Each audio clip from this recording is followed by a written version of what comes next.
El personaje, el punto de vista lo retrata nuestro invitado. 17 horas con 30 minutos, tuvimos un pequeño inconveniente técnico, pero volvemos.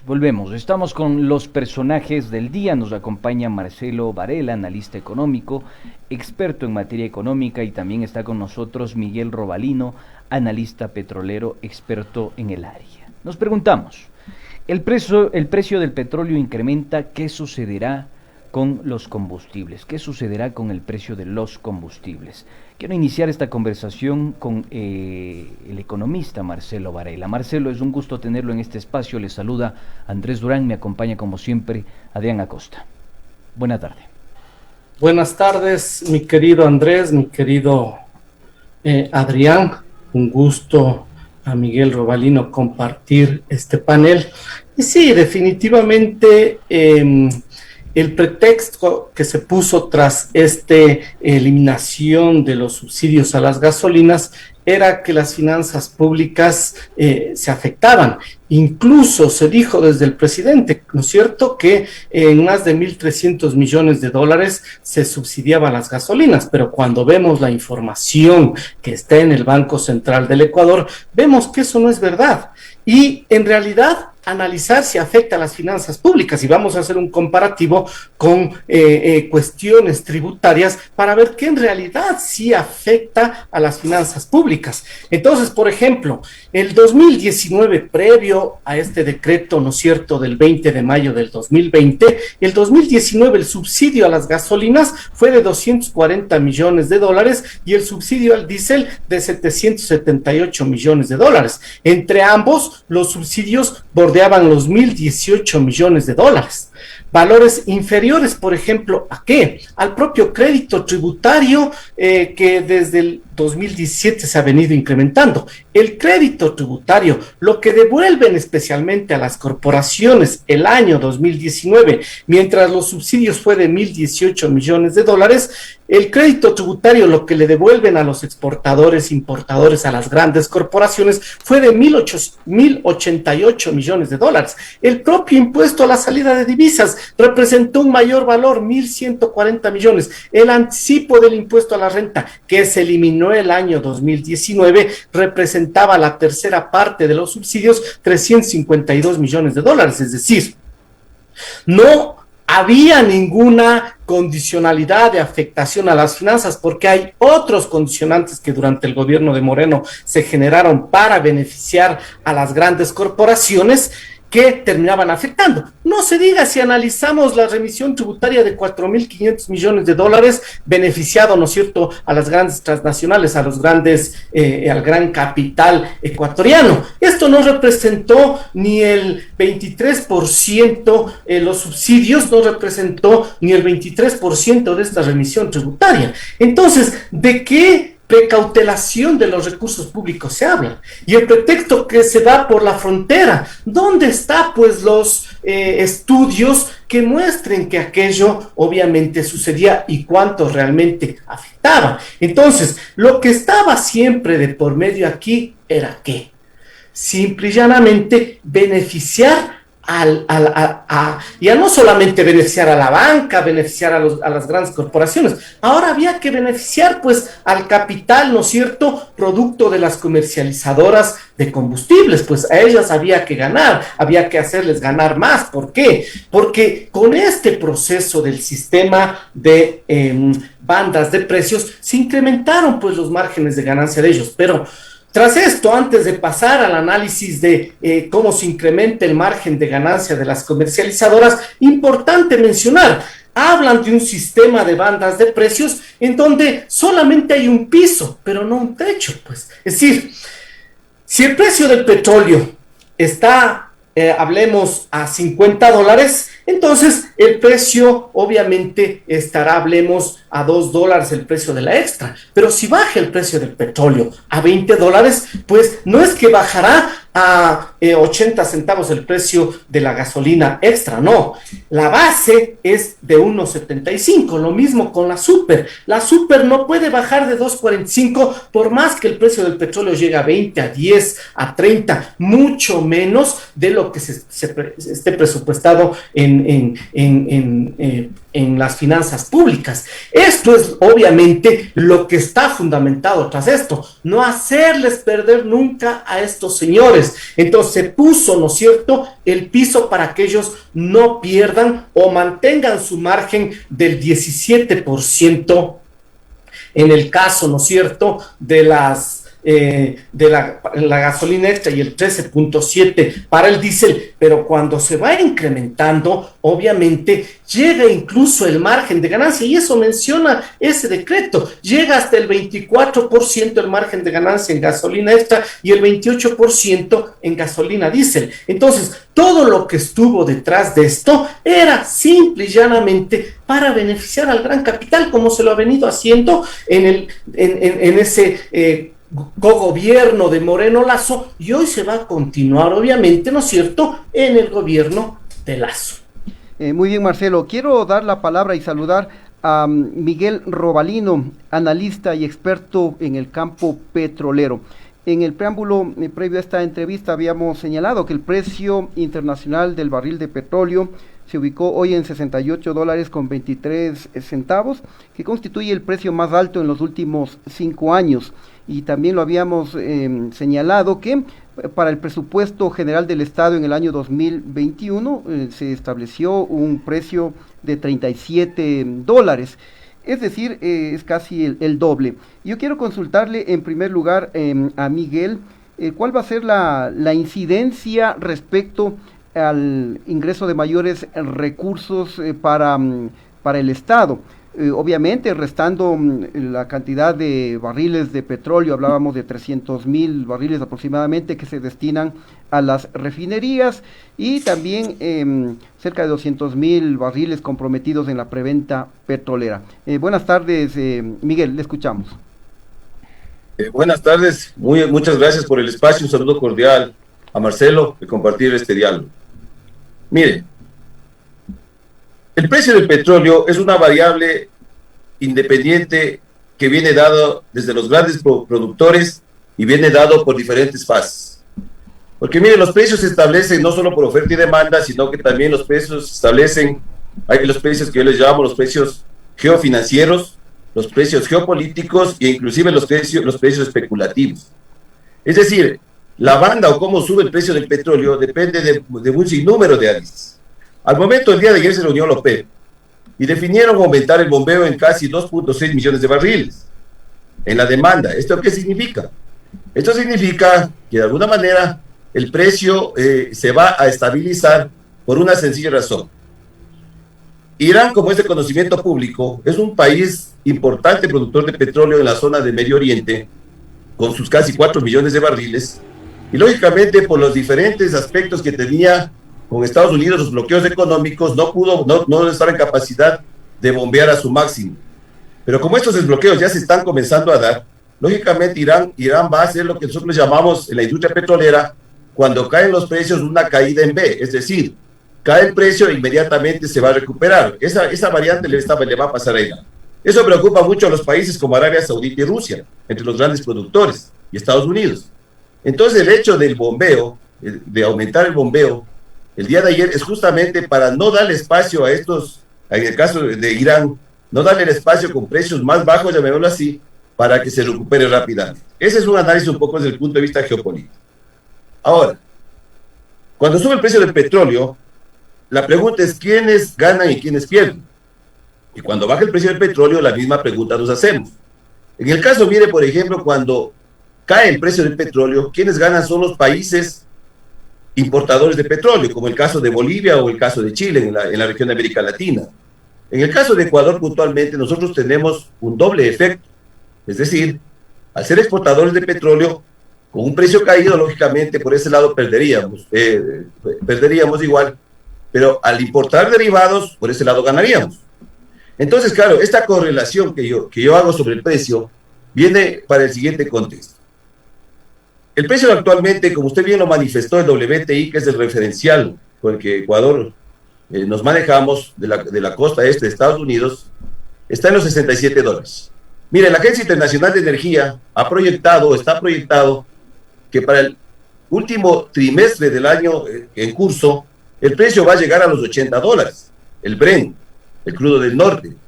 Entonces, esto se está dando por varios efectos. Primero, los desconfinamientos que ya están dándose, y ya la demanda del transporte, porque mire, de los 100 millones de barriles diarios, que es la media del consumo mundial, el 8% generalmente lo consume el transporte, aéreo, marítimo, terrestre, etc. Entonces, este desconfinamiento es el que le está haciendo ya proyectar que se recuperen normalmente los precios. Ahora, ¿cómo afecta en los precios de los combustibles? A ver, si bien es cierto, el precio de los combustibles, el 70% del precio de los combustibles tiene una relación directa con el precio internacional del crudo, partiendo de ahí. Pero para definir el precio de los combustibles, nosotros denominamos lo que se llama la fórmula de paridad. ¿Qué significa? Es decir, cómo detallamos el precio desde que sale, sea del refinador o de las refinerías o desde los terminales, sumando todo lo que eso involucraría hasta llegar a los surtidores con el margen de ganancia de las comercializadoras y el precio final que paga el cliente.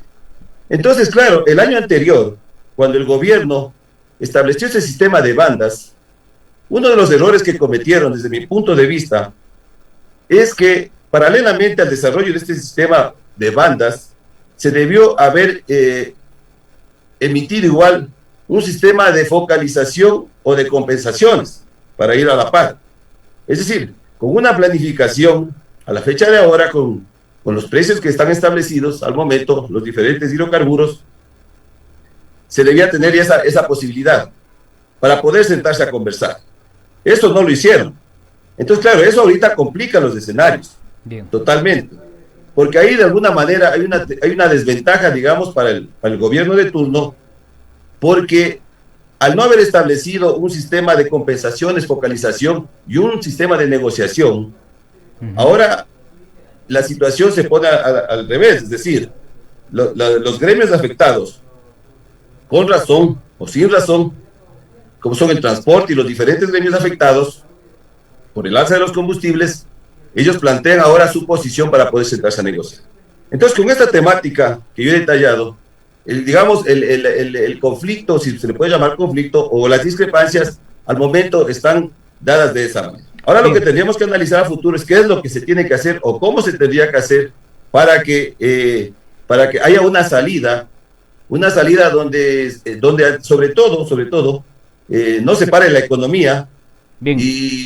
Miguel. Y desde el punto de vista político tampoco vaya a afectar. Perfecto. Antes de ir a ese punto, quiero sentarnos todavía a analizar lo que sucedió, porque ese contexto es imperioso y necesario para comprender por qué hoy por hoy vivimos esta situación.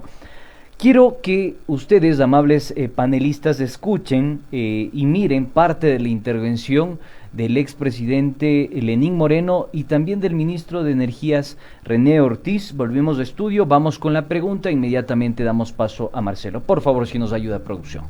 Este es el momento histórico para eliminar los subsidios, porque no hay sacrificio para el consumidor. No hay, absolutamente. El precio ya nos hizo, perdone la expresión, nos hizo el favorcito. Claro, como tiene un componente político, los gobiernos anteriores, ninguno se atrevía a eliminar, a pesar de que se sabía que mucha parte del subsidio se va en tráfico ilegal por fronteras. Compatriotas, es necesario corregir graves errores de la economía ecuatoriana. El país destina más de $1.300 millones al año en subsidios al diésel, a la gasolina extra. Además, y ustedes lo saben, este subsidio ha beneficiado durante décadas principalmente a los que no lo necesitaban y a los que viven del contrabando. Bien, volvemos entonces a estudio, queridos amigos oyentes y gente que nos puede seguir a través de nuestra transmisión de streaming. Quiero retomar esta conversación con Marcelo, él es experto en materia económica, Marcelo, consultarles sobre esto, esta aseveración que hace el presidente de la República, el componente político que también dice el exministro de Energía René Ortiz, tomando en cuenta un estudio de la Asociación de Graduados de la Escuela Politécnica Nacional del año 2020, que dijo: el supuesto subsidio a los combustibles no es de 1.400 millones de dólares como se dice de manera antojadiza y sin sustento técnico. A simple vista es el resultado de una operación matemática, multiplicar la demanda anual de derivados por el precio internacional de combustible y restar el valor obtenido de la misma demanda, pero esta vez a precios de comercialización en el Ecuador. Tampoco se toma en cuenta que el país cuenta con las 3 refinerías, tampoco se toma en cuenta que nosotros exportamos petróleo y tampoco se hace el balance con los pasivos que también genera esta operación petrolera. ¿Qué nos puede decir al respecto? ¿Cómo entender estos eufemismos o quizá no lo son? Dígame usted, estimado Marcelo.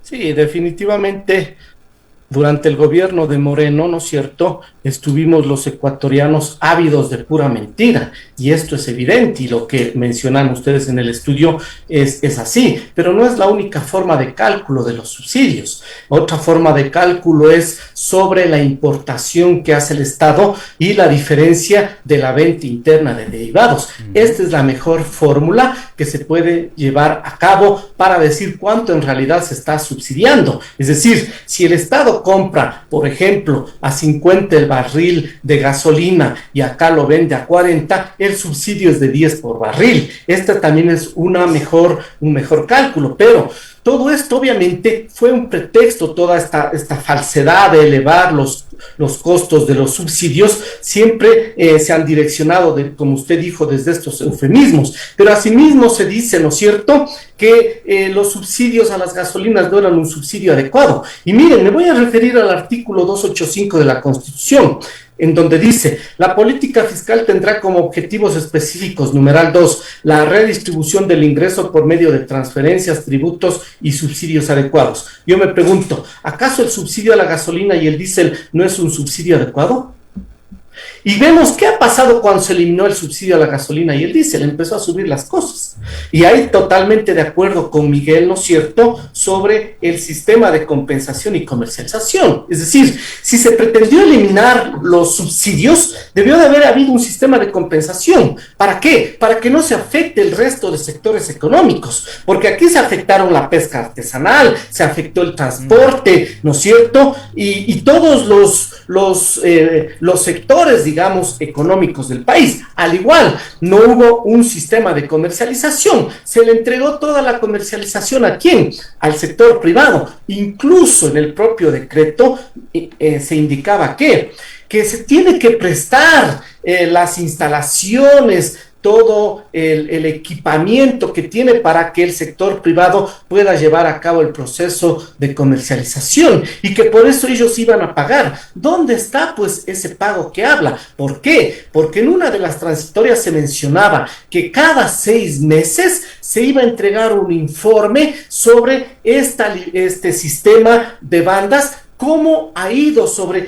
cómo se ha llevado a cabo esto, dónde ha estado de parte del gobierno este informe, qué dice ese informe, qué ha sucedido sobre la cuestión de la comercialización. Y obviamente aquí es donde vemos, ¿no es cierto?, cómo se ha generado, y vuelvo a insistir, en políticas que lo que se busca no es pues precautelar las finanzas públicas, porque se ha regalado más de 4.500 millones de dólares, se dejó de recaudar casi más de 375 millones de dólares, se pretende eliminar el impuesto a la salida de divisas, que genera más ingresos que el propio subsidio. El propio crédito tributario es superior al crédito, a los subsidios que el Estado da. Estimado Marcelo, solo para precisar una información nada más, voy a citar de manera textual el decreto 1054. Dice: para el sistema de regulación de precios se define un límite de variación mensual entendido como el ancho de la banda. Este valor podría ser del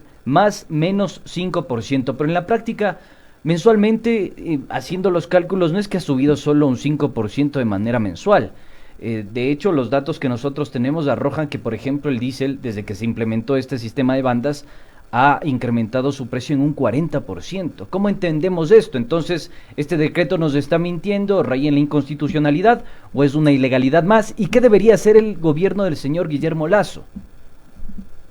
Sí, lo que usted dice es verdad. Por ejemplo, tomemos el precio base de la Super 2.45.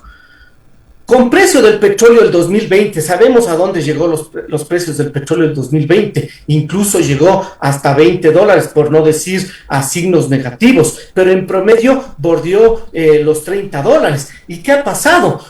En promedio, la Super siempre ha estado por los $3. Lo mismo, el precio base de la Extra 1.75. ¿Dónde ha estado el precio, a pesar de que los precios del petróleo en plena pandemia y hasta recién han estado más bajos? ¿Cuánto ha bordeado el precio de la gasolina extra? Los $2. Entonces, ¿de qué 5% hablan? Volvemos nuevamente a la cuestión en donde estábamos frente a un gobierno, ¿no es cierto?, mentiroso, que trataba de engañar a los ecuatorianos con este tipo de medidas, pero atrás el objetivo siempre ha estado beneficiar a las grandes corporaciones, en este caso a las grandes comercializadoras de combustible. Sabemos que hay 3, 4 grandes comercializadoras en el país, ¿no es cierto? Primax, que es de Repsol, por ejemplo, es una de ellas.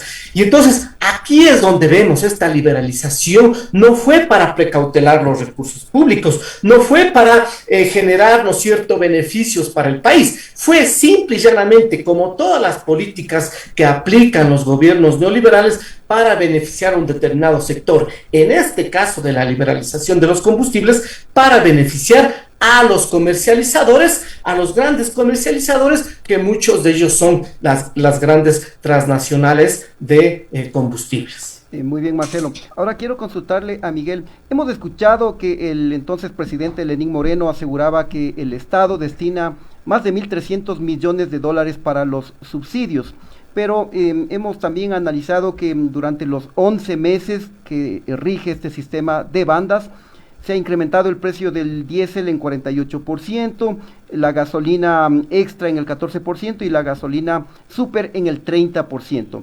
Miguel, yo quiero preguntarle, ¿es real esta cifra de 1.300 millones de dólares que nos cuesta el subsidio?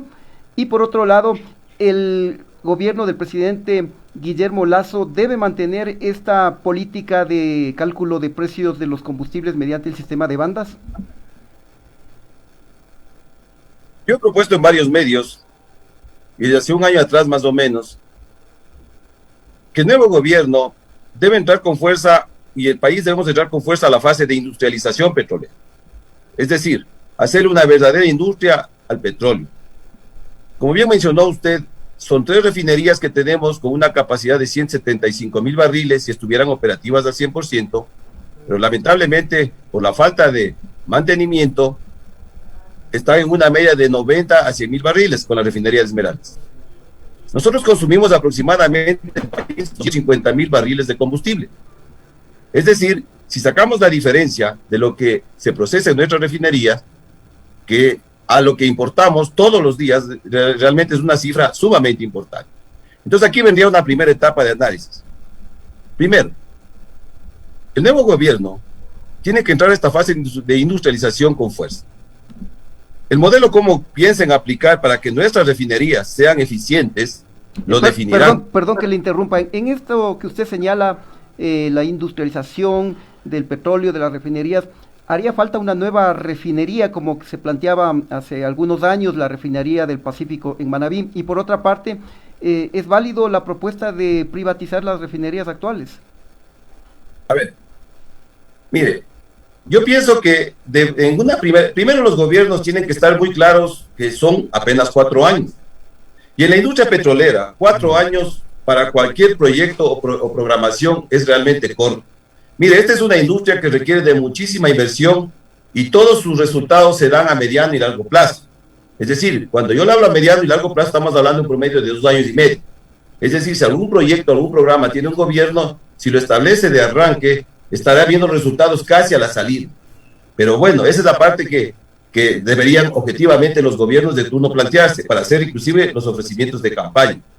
Segundo, al entrar a la fase de industrialización, y si nosotros, yo plantearía lo siguiente, yo plantearía que las 3 refinerías que tenemos al momento, con la capacidad de 175,000 barriles, para ser objetivos claros y por modelos de inversión, lo que se debería hacerles es actualizarles con tecnología e incrementar una planta petroquímica. Es decir, las plantas petroquímicas o de alta conversión son justamente, que no tenemos aquí en el país, son justamente para desarrollar todo lo que se refiere a materias primas a la industria de medicina, a la industria textil, a la industria de agricultura, etcétera. O sea, da más de 4,000 productos. Una planta petroquímica que, siendo bastante conservadores, yo diría de unos 60,000 barriles, que se la podría programar en la misma, junto a la planta industrial que tenemos en Esmeraldas, ¿sí? Entonces, ese sería para mí el primer hito que podría trazar este gobierno. ¿Y por qué es importante entrar a la industrialización petrolera? 2 razones. Primero, la autosuficiencia energética y la independencia energética es un factor importantísimo en todos los países. Y la lección que nos ha dejado el COVID-19, que todavía estamos en esta pandemia, es muy sencilla, especialmente a las industrias petroleras, que todo lo que viene de muy lejos, el transporte se vuelve riesgoso. Entonces, hay que tener esta mentalidad autárquica o de autosuficiencia para poder triunfar, ¿no? Como están haciendo países como China y Estados Unidos. Entonces, en esta primera parte de la industrialización que debe enfocarse el gobierno, estaría parte de la solución por lo siguiente. Primero, nosotros necesitamos, como yo manifesté anteriormente, el precio de los combustibles, un valor importante se define a raíz del precio del terminal. Es decir, sería a raíz de los precios, puede ser de la refinería o de los terminales que mantenemos en la infraestructura, la petrolera ecuatoriana. Segundo, porque el momento, inclusive para que se le reestructure nuevamente a la distribución de nuestra producción petrolera, porque como usted bien manifestó, un porcentaje importante se va hacia las exportaciones y otro porcentaje que se queda realmente para los consumos de nuestras refinerías y de los campos petroleros que se quedan en el oriente, en el complejo Shushufindi. De alguna manera esos no se consideran, pero si es que hay esta visión de industrialización, se tendría que reorganizar totalmente primero la fase de comercialización de nuestro crudo, porque va a ser más beneficioso hasta desde el punto de vista económico la industrialización, por los detalles que he dado. Perfecto. Porque aparte de eso, mire, con plantas petroquímicas de alta conversión van a venir a anclarse empresas textileras, empresas agrícolas, etcétera, y eso en la cadena de valor va a apoyar para generar empleo. Miguel, estamos a contrarreloj. Le pedimos una respuesta concreta y puntual en relación a si es prudente o no en este contexto económico privatizar las refinerías con las que cuenta hoy el Estado. Ya, mire, el tema es, mire, el nombre que se le dé al contrato, porque mire, la concesión es un modelo de contrato. La concesión es un modelo de contrato que no significa privatización. Es como decir las alianzas públicas-privadas, o podríamos también llamar las alianzas estratégicas. Son modelos donde se necesita la inversión privada, pero lógicamente el Estado debe mantener primero la rentabilidad, que es importantísimo, mientras se den estos procesos de negociación. Segundo, se deben eliminar los famosos contratos de confidencialidad, que eso no tiene cabida porque yo siempre he manifestado que no hay por qué ocultar nada. Y tercero, los plazos en que se hagan estas alianzas públicas privadas, yo he considerado que no tienen que ser, para mi concepto, de más de 15 a 16 años, no más. ¿Por qué 25 o 30? Porque inclusive tenemos algo en contra. Cuando hay la reversión de este tipo de bienes, a los 25 años, lógicamente, ya entregan infraestructuras obsoletas. Entonces, esos son 3 análisis o 3 puntos importantes para que se defina el tema de la Entonces, concluimos que se podría discutir en los términos de contratación y ahí podríamos ver si realmente conviene o no conviene para el país. Quiero agradecerles a ambos, a Marcelo y a Miguel, por haber participado en este panel y por haber participado de este espacio para sacar ideas, conclusiones en torno a la situación que vive el país. Muchas gracias, muy amables. Gracias a ustedes. Un saludo cordial. Chao.